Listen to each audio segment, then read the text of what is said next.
Hello everyone. आज की video में हम लोग पढ़ने वाले हैं मैथ का सेट 2 जो कि लिया गया है इस बुक से, है ना। इस बुक का नाम है डीएसपी की पाठशाला सक्सेस प्लानर, जो कि बनाया गया है विकास चंद्र श्रीवास्तव के द्वारा, है ना। और इस बुक से हम लोग आज 20 क्वेश्चंस करने वाले हैं जो कि हमारे लिए रामबाण साबित होने वाला है। और इसका फर्स्ट वीडियो यानी कि सेट नंबर 1 आ चुका है, आप लोग जा कर के वहाँ से देख सकते हैं। चलिए आज अभी आप सेट नंबर 2 का सॉल्यूशन देखिए, ठीक है। मैं थोड़ा सा इरेज कर रहा हूँ, एक सेकेंड आपको रुकना है। चलिए फर्स्ट क्वेश्चन को हम लोग देखते हैं। यहाँ पे लिखा गया है कि 2 7, है ना, लिखा गया है 2 7 6x और 1 3 से विभाज्य है ना। ये संख्या क्या है, 3 से विभाज्य है। तो x का संभावित मान, है ना, मतलब x के जगह में हम लोग क्या क्या डाल सकते हैं कि ये 3 से कट जाए, ठीक है। तो देखिए यहाँ पे 2 + 7 + 6 + x + 1। मैंने ऐसा क्यों लिखा, तो मैंने ऐसा इसलिए लिखा कि आपको पता होगा 3 से जो संख्या कट जाती है उसकी संख्या की अगर अंकों का हम लोग योग करें तो वो भी 3 से कट जाता है। यहाँ पर जोड़िए, 7 2 9, 9 6 15 और 15 और 1 16। यहाँ पे आ गया 16 + x, ठीक है। क्या हो गया, 16 + x। अब इसको 3 से काट दीजिए ताकि आपको बनाने में आसानी हो। तो आ जाएगा 1 + x, 3 × 5 = 15 और 1 + x। अब देखिए यहाँ पर x की जगह में आप क्या क्या डाल सकते हैं कि x की जगह में आप क्या डालेंगे। x की जगह में 1 डालेंगे तो 1 और 1 2 हो जाएगा, 2 कटेगा, 3 से नहीं कटेगा। x की जगह में आप 3 डाल सकते हैं तो 3 और 1 4, है ना, वो भी नहीं कटेगा। तो x की जगह में आप क्या डाल सकते हैं, 2 डाल सकते हैं। 2 और 1 क्या हो जाएगा, 3, 3 आपका 3 से कट रहा है, मतलब 2 डाल सकते हैं। x की जगह में आप 5 डाल सकते हैं तो 5 और 1 क्या हो जाएगा, 6, ये भी कट जाएगा 3 से। x की जगह में आप 9, है ना, यानी कि आप 8 डाल सकते हैं तो 8 और 1 क्या हो जाएगा, 9। तो आप क्या क्या डाल सकते हैं x की जगह में, 2 5 और 8, इसी का सम करना है। तो 5 2 7 और 8 7 15, यानी इसका आंसर हो जाएगा 15, ठीक है। इसके जो सम के संभावित मानों का सम जो है वो हो जाएगा 15। देखिए अगला क्वेश्चंस, ठीक है। निम्नलिखित में से किस संख्या का वर्गमूल परिमेय है। पूछ रहा है कि किस संख्या का वर्गमूल परिमेय है, मतलब किस संख्या का वर्गमूल आसानी से, मतलब अच्छे तरीके से निकल जाएगा। जैसे कि 25 लिखा हुआ है तो 25 का वर्गमूल करने पे 5, है ना, तो ये संख्या परिमेय है। अगर यहीं पर रहता 26 और इसका वर्गमूल निकलेगा, नहीं निकलेगा, है ना, नहीं निकलेगा, तो ये परिमेय नहीं है। तो आप इतने बड़े बड़े क्वेश्चंस हैं, इनको कैसे सॉल्व कर पाइएगा, सॉल्व करने में दिक्कत होगा। तो आइए आपको ट्रिक बताते हैं। आपको ऐसे लिखना है 1 का स्क्वायर कितना आता है, 1, है ना। अगर किसी संख्या के लास्ट में अगर 1 हो, है ना, अगर किसी संख्या के लास्ट में अगर 1 आता है तो कह सकते हैं हम लोग कि वो संख्या का वर्गमूल निकल सकता है। तो लेकिन यहाँ के लास्ट में किसी में नहीं है 1, ठीक है। 2 का करेंगे स्क्वायर तो 2 दूना 4, किसी के लास्ट में 4 है क्या, नहीं है। 3 का स्क्वायर करेंगे तो आएगा 9, किसी के लास्ट में 9 है क्या, नहीं है। 4 का स्क्वायर करेंगे तो कितना आएगा, 16, ठीक है। लास्ट में किसी का 6 है, नहीं है। 5 का स्क्वायर करेंगे तो कितना आएगा, 25। यहाँ देख सकते हैं कि लास्ट में कितना है, 5 है, और यहाँ पर भी लास्ट में 5 है, मतलब इस संख्या का वर्गमूल निकल सकता है। आपको ये याद रखना है कि जिस संख्या के लास्ट में 1, है ना, 1 एक 4 एक 9 एक 6 और एक 5, जिस संख्या के लास्ट में ये सब नंबर आता है बस वही संख्याओं का वर्गमूल निकल सकता है, यानी कि परिमेय के रूप में निकल सकता है, नहीं तो अपरिमेय के रूप में निकल जाएगा, ठीक है। इसका आंसर क्या हो जाएगा, 3 4 2 2 5। और इसको आप ट्रिक से समझे होंगे, मैं यही आशा करूँगा, ठीक है। अगला क्वेश्चन ये है, ये अभी क्वेश्चंस में देखने में थोड़ा बहुत कम मिलता है एग्जाम में, लेकिन फिर भी इसको कर लेते हैं। पहले हम लोग इतना कुछ नीचे वाले को सॉल्व करेंगे, ठीक है। तो 2 एकम 2 और 2 में 1 तो 1, मतलब इसका आंसर हो जाएगा 1/2, है ना। यहाँ पर कितना आ गया, 1/2, ठीक है। तो इसको फिर हम लोग इसको सॉल्व करते हैं, अब इतना को, है ना, इतना को सॉल्व करते हैं। तो हमारे पास क्या आ चुका है, ऐसे आ चुका है। इस 1 को यहाँ पे 1 लिख लिए ऐसे, और इस 1 को लिखेंगे यहाँ पे 1, और नीचे में कितना आ गया, 1/2 आ गया, है ना, 1/2, ये वाला 1/2 यहाँ पे आ गया था। अब इस 1/2 को ऊपर भेजेंगे, है ना, तो क्या बन जाएगा, ये ऐसे बन जाएगा 1 + 2/1, है ना। और इसका कोई वैल्यू नहीं, 2 और 1 3, मतलब इतना का वैल्यू क्या हो गया, 3, है ना। अब हम लोग यहाँ तक देखेंगे, ठीक है, यहाँ तक देखेंगे इतना। तो यहाँ पे कैसे लिखा हुआ, 1 + 1/3, है ना, यही आएगा। 3 मैंने बनाया था नीचे में भी, तो 3 और 1 4 और 1 5, 3 1 4, है ना, 3 एकम 3 और 1 4, 4/3। यहाँ का वैल्यू कितना आ गया, 4/3। अब इसको हम लोग पूरा को देखेंगे तो पूरा कैसा है, 1 है, और नीचे में कितना आ चुका है, 4/3। इसको जब हम लोग पलटी करेंगे तो 3/4 आएगा हमारा आंसर, और ये हमारा आएगा आंसर, ये वाला करेक्ट है ना। आगे देखते हैं, ठीक है। क्वेश्चन नंबर 54, क्या करना है हमें, HCF निकालना है। क्या करना है हमें, HCF निकालना है। HCF क्या होता है, तो HCF किसी भी संख्या है ना, जितनी भी संख्याएं दी गई है इनमें से जिनका है ना, इनमें से जो सभी कॉमन है, मतलब जो चीज़ तुम्हें हर जगह मिल जाएगा, जो चीज़ तुम्हें हर जगह मिल जाएगा वो चीज़ क्या कहलाएगा, HCF कहलाएगा। देखिए यहाँ पे AQ मिला, क्या AQ यहाँ पे मिल रहा है, नहीं मिल रहा है, सिर्फ ये स्क्वायर मिल रहा है, मतलब ये स्क्वायर दोनों जगह मिल रहा है। आगे चेक करेंगे यहाँ पे सिर्फ ये मिल रहा है ना, यहाँ पे स्क्वायर भी नहीं मिल रहा है, मतलब हर जगह कह सकते हैं कि ये हर जगह अवेलेबल है। तो पहले हम लोग ये लिख लेंगे। इसी तरह से हर जगह आप चेक करेंगे तो यहाँ पे BQ, B स्क्वायर और यहाँ पे B और यहाँ पे B, मतलब हर जगह सिर्फ B अवेलेबल है ना, B स्क्वायर BQ अवेलेबल नहीं है। CQ, यहाँ पे CQ है, यहाँ पे C स्क्वायर है, यहाँ पे C है ना। इस तरह से कह सकते हैं हर जगह क्या अवेलेबल है, सिर्फ C है। तो ये भी C इसका आंसर हो जाएगा, मासा। मासा ऐसे ही निकलता है, जो चीज़ हर जगह अवेलेबल होता है उसी को हम लोग क्या कहते हैं, मासा कहते हैं। आगे देखते हैं 55 नंबर क्वेश्चंस।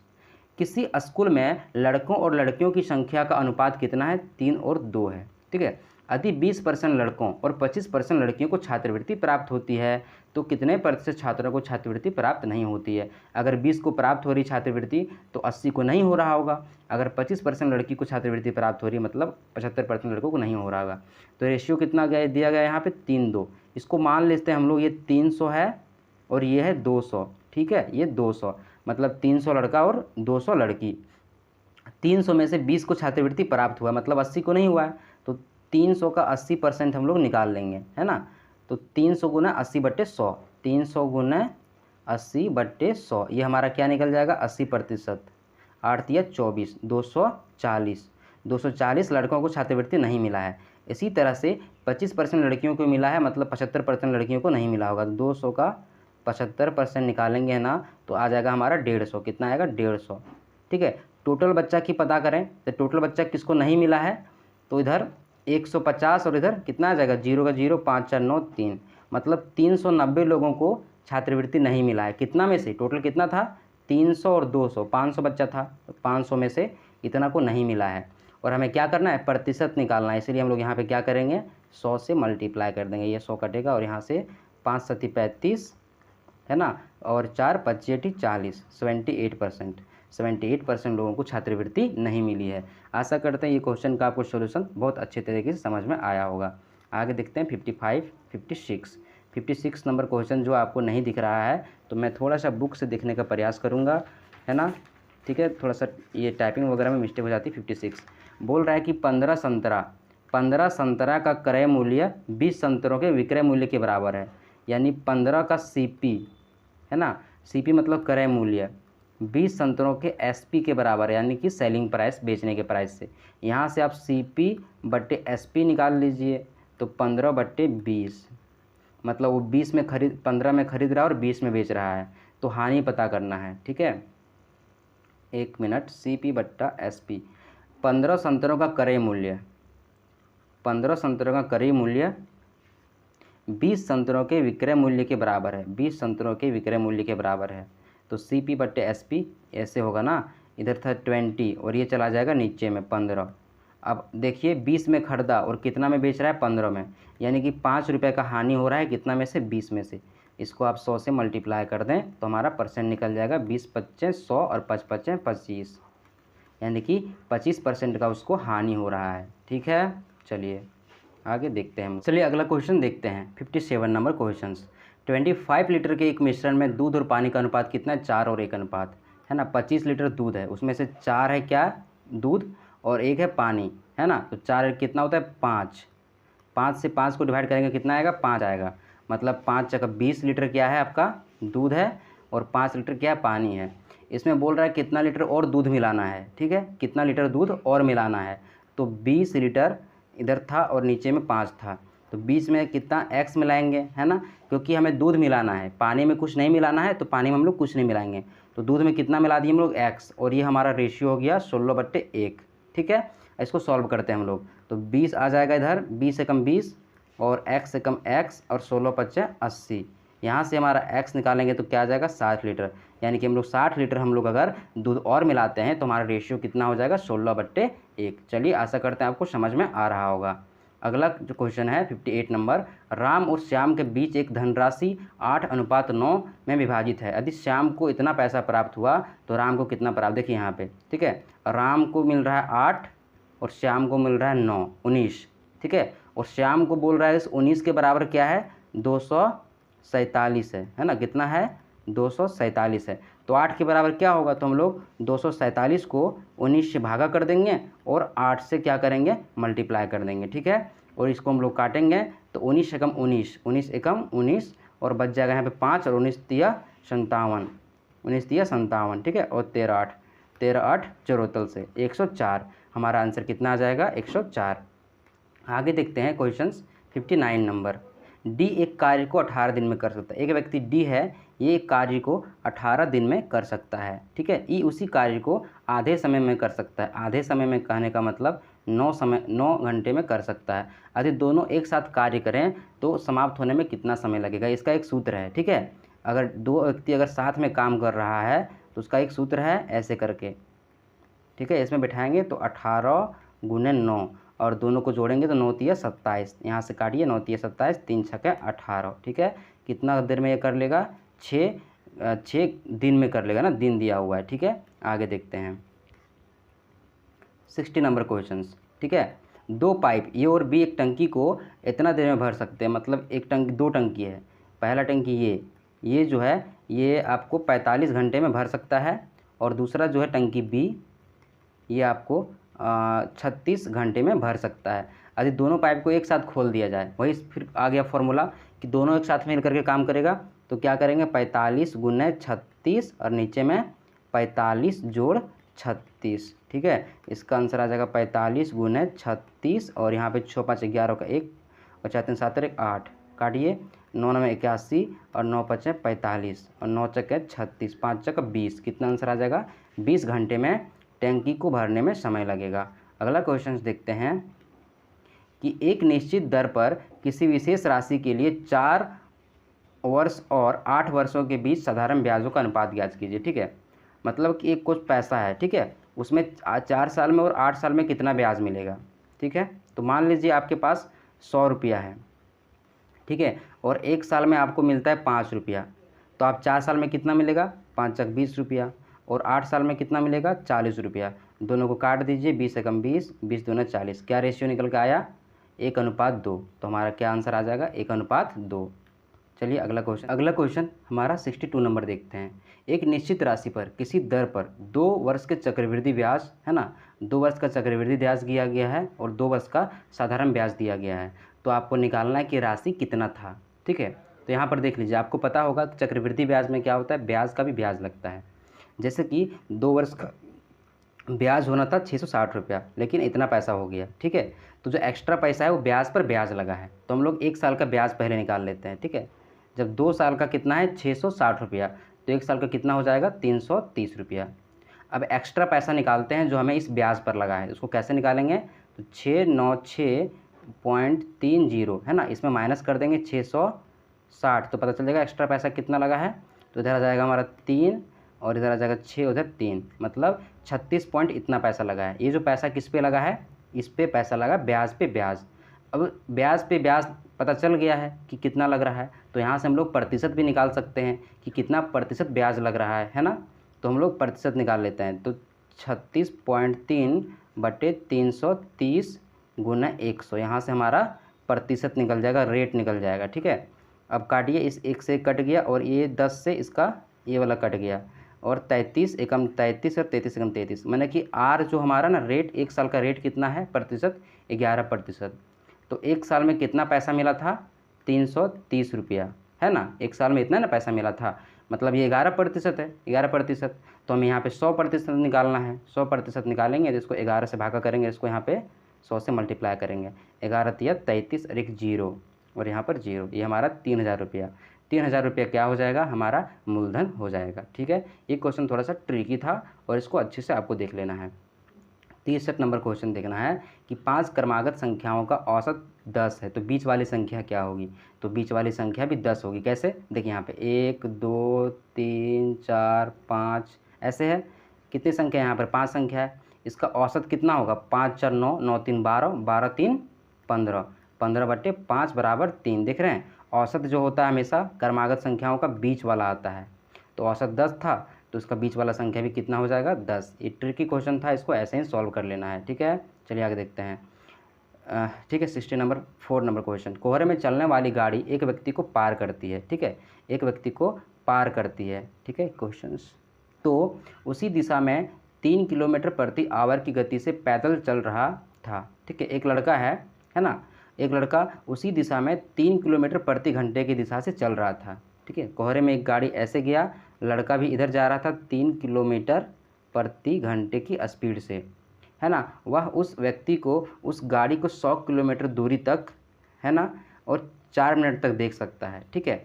तो यहाँ तक समझ सकते हैं कि 100 मिनट, है ना, 100 मिनट में वो गाड़ी कितना दूर चला गया, 100 मीटर गाड़ी जाने में कितना देर लगा उसको, 4 मिनट लगा, ठीक है। तो यहाँ से हम लोग उस गाड़ी का जो सापेक्ष है ना, सापेक्ष स्पीड निकाल सकते हैं, ठीक है। उस गाड़ी का सापेक्ष, ये हमारा सापेक्ष निकलेगा, क्योंकि वो लड़का भी उसके पीछे पीछे जा रहा है ना, तो उसका स्पीड थोड़ा सा कम पता चलेगा। लड़का भी जा रहा है पीछे पीछे में, तो लगेगा कि कम स्पीड जा रहा है। यहाँ से इसका स्पीड निकाल लेंगे, तो ये मीटर है, इसको करना पड़ेगा चेंज सेकेंड में, ठीक है। तो 60 से मल्टीप्लाई कर देंगे, ये मीटर प्रति सेकेंड में आ गया। इसको अब हम लोग चेंज कर लेते हैं किलोमीटर प्रति घंटा में, क्योंकि ये किलोमीटर प्रति घंटा में है, तो इसको 18/5 से गुना करना पड़ेगा, ठीक है। चलिए इसको काटिए, ये 0 कट गया, ये 0 कट गया, और आपका 3 दूने 6, है ना, और 3 छक 18 भी कट गया, 2 तिया 6 भी कट गया। अच्छा चलिए ठीक है, और यहाँ से आपका 5 दूना 10, 2 दूना 4, यानी कि उस गाड़ी का स्पीड कितना बताया जा रहा है, 3.2 किलोमीटर प्रति आवर, ठीक है।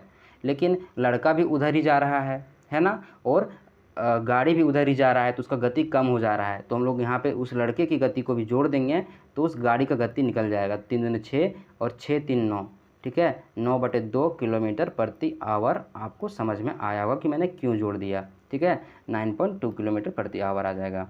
65 नंबर क्वेश्चन। एक समबाहु त्रिभुज की शीर्षलंब, ठीक है, एक समबाहु यानी कि इसकी सभी भुजाएं बराबर है, इसका शीर्षलंब कितना है, तो 15 सेंटीमीटर है। त्रिभुज का क्षेत्रफल क्या होगा, त्रिभुज का क्षेत्रफल निकालना है वो, ठीक है। समबाहु त्रिभुज का क्षेत्रफल क्या होता है, √3/4 इंटू साइड, यानी कि भुजा का स्क्वायर। यहाँ पे आपको भुजा ही नहीं पता है, लेकिन आप देखिए यहाँ पे एक ट्रायंगल ऐसे बन रहा है, ठीक है, दूसरा बनाते हैं, ठीक है, ऐसे एक ट्रायंगल बन रहा है, और ये वाला चीज़ कितना है, 15, है ना, और यहाँ पे देख रहे हैं 90 डिग्री का कोण बन रहा है, ठीक है। समबाहु त्रिभुज है, तो मान लीजिए वाला x होगा, तो ये आधा कितना होगा, x/2 होगा, और हम लोग इसका यूज़ करेंगे, ठीक है, x का स्क्वायर माइनस x/2 का स्क्वायर बराबर कितना, 15 का स्क्वायर। और यहाँ से हम लोग x का वैल्यू निकाल लेंगे और इसमें पुट करेंगे तो हमारा क्षेत्रफल निकल जाएगा, ठीक है। तो x² माइनस x²/4 बराबर 15 का कितना होता है, 225, और 4 एकम 4 यहाँ होगा, 4 में 1 घट जाएगा, मतलब 3x² बराबर 4 गुने 225, और यहाँ से काटेंगे इसको 3 को, तो 3 7 21, 3 5 15, ठीक है, और यहाँ पे रूट लगाएंगे 4 गुना 75, ठीक है। तो क्या आ जाएगा, ये 4 तो बाहर आ जाएगा, उसके ये वाला होता है 25 तिया 75, है ना, 25 तिया 75 से 5 भी बाहर आ जाएगा, तो 5 दूना 10 बाहर आ जाएगा, और ये √3, ये हमारा क्या आ गया, साइड आ गया। अब निकालना है क्या हमें, क्षेत्रफल। क्षेत्रफल क्या होता है, √3/4 गुने साइड, तो 10 गुने √3 गुने 10 गुना √3, ठीक है। चलिए अब देखिए यहाँ से, ये 2 दूना 4 और 2 5 10, ये 2 दूना 4, ये 2 5 10, ये 5 5 25 हो गया यहाँ पर, दिख रहा है, और ये √3 मिलकर के क्या बना लेगा, 3, 25 तिया 75, तो 75, और ये √3 था यहाँ पे √3, कितना आंसर होगा, 25√3 इसका आंसर होगा। चलिए अगला क्वेश्चन हम लोग देखते हैं, 66 नंबर क्वेश्चन। एक समलंब है ना, एक समलंब मैंने छाप दिया है, इसका क्षेत्रफल कितना है, 18 है, ठीक है, और इसकी ऊंचाई कितनी है, 3 है, और इसकी बेस कितना है, आधार 5 है, तो ये वाला आधार पूछा गया है, ठीक है। तो क्षेत्रफल का क्या होता है समलंब का, हम लोग जानते हैं 1/2 गुने जो आधार दोनों है ना, ऊपर वाला आधार और नीचे वाला आधार दोनों को जोड़ना है, तो नीचे वाले आधार कितना है यहाँ पर 5 है, और ऊपर वाले का निकालना है x, और ऊंचाई कितना है 3 है, बराबर कितना आ जाएगा, 18 हमारा क्षेत्रफल। इस 1/2 और इस 3/2 उधर ले जाएंगे, तो 5 + x बराबर हो जाएगा 18/3 गुने 2, तो 3 छक 18 और 6 दूना 12, 12 में 5 घटाएंगे तो कितना बचेगा, 7, इसका हो जाएगा 7, है ना। तो ये वाली भुजा क्या है, बड़ी है, हम लोगों ने उल्टा बना दिया था समलंब को। चलिए अगला क्वेश्चन हम लोग देखते हैं, 67 नंबर क्वेश्चन। अगर ये प्लस 1 ये बराबर इतना है तो उसका क्यूब निकाल देना है। ठीक है, चलिए क्यूब कर देते हैं। तो ये प्लस 1 ये बराबर है -30। ठीक है, इसका क्यूब करते हैं, है ना। तो क्यूब करेंगे तो -30 का इधर क्यूब हो जाएगा, इधर हो जाएगा फिर ए क्यूब प्लस 1 क्यूब, है ना। फिर हो जाएगा 3 इंटू ये इंटू बी और इंटू ये प्लस बी। तो ये प्लस बी कितना है -30। यहाँ से ये और ये कट गया, है ना। इसका करेंगे क्यूब, 3 3 होती है 27,000 हो जाएगा माइनस में। ठीक है, और इसको इससे मल्टीप्लाई करेंगे, 3 तिया 900। ठीक है, 3 तिया 30 तिया 90, कितना आएगा यहाँ पे 30 तिया 90 आएगा। और इधर माइनस में, उधर जाएगा तो प्लस में हो जाएगा, मतलब इसमें से 90 घट जाएगा। ठीक है, तो 2600 आंसर हमारा ये वाला आ जाएगा, है ना। 2600 910 आ जाएगा हमारा आंसर माइनस में। अगला क्वेश्चन देखते हैं, 68वां नंबर क्वेश्चन।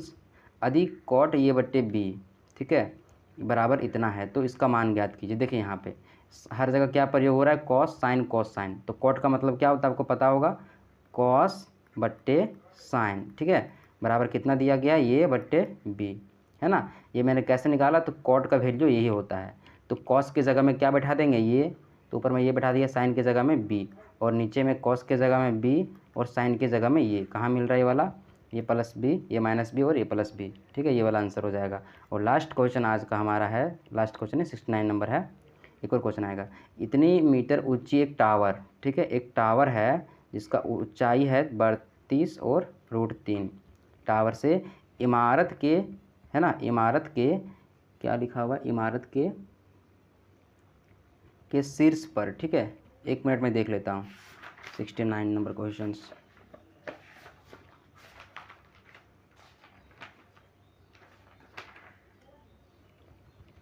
इमारत के पाद लिखा हुआ है। ठीक है, तो एक इमारत है, यहाँ पे एक इमारत है, इमारत का पाद मतलब ये इसका नीचे।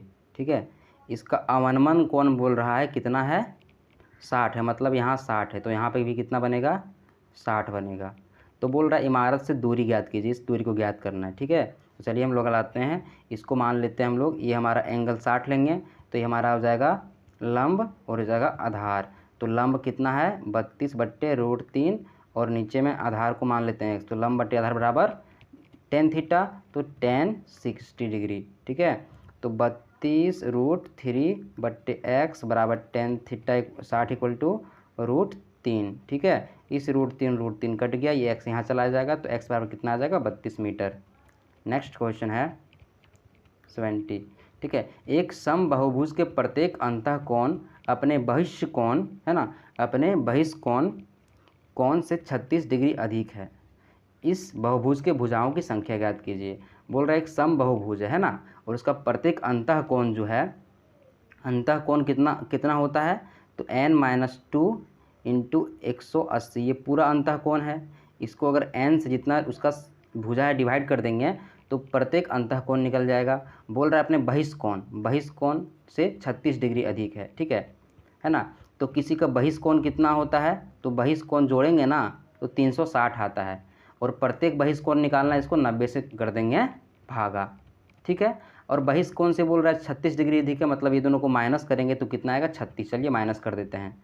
ठीक है, n-2 इंटू 180 बट्टे n माइनस 360 बट्टे n बराबर 36 डिग्री। यहाँ पे n दोनों जगह में है तो उसको n को हम लोग यहाँ भेज दिए। ठीक है, और यहाँ पर देखते हैं 180n, यहाँ पे क्या आ जाएगा 180n माइनस 180 माइनस 360 बराबर 36n। इस n को एक साइड कर लेते हैं, तो 36 और 80 कितना हो जाएगा, तो 20 जोड़ेंगे 200 और 216n। ठीक है, बराबर आ जाएगा, तीनों को जोड़ेंगे 18 दूनी 36, 18 चक, है ना, तो 0 और 8 6 14 का 4, बकियात में 1 3 1 4 1 5। अब इसको काटेंगे हम लोग, तो हमारा आंसर 216 हमारा आंसर आ जाएगा। ठीक है, इसका आंसर आपको निकाल लेना है, काट करके आराम से मैच कर जाएगा। ठीक है, तो आशा करते हैं आपको ये वीडियो अच्छे तरीके से समझ में आया होगा, और ये सेट 2 आपका मैंने कंप्लीट करवाया। इसी तरह से सेट 3 सेट 5 कर करके 15 सेट तक आपको मिल जाएगा वीडियो आसानी से। ठीक है, मेहनत लगती है वीडियो को बनाने में, है ना, इतने सारे सिस्टम्स को ऐड करना पड़ता है, तब आपको एक अच्छा सा वीडियो मिल पाता है अच्छी लुक के साथ में। ठीक है, तो इसलिए आप प्लीज़ लाइक करें और हमें थोड़ा आगे बढ़ाने की कोशिश करें। चलिए, थैंक्स।